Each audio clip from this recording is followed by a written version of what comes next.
Ayan guys, cooking ampalaya with hams.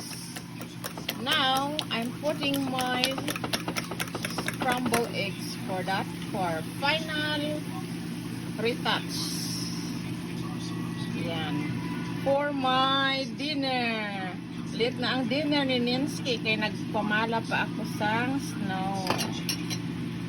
Ayan na yan. So, let's mix. Mikos. Ano ba yan? So, let's move our kawali.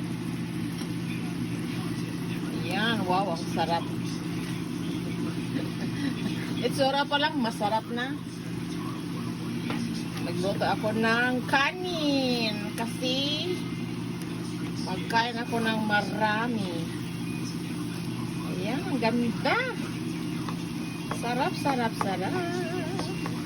Thanks for watching guys. Love Ninsky.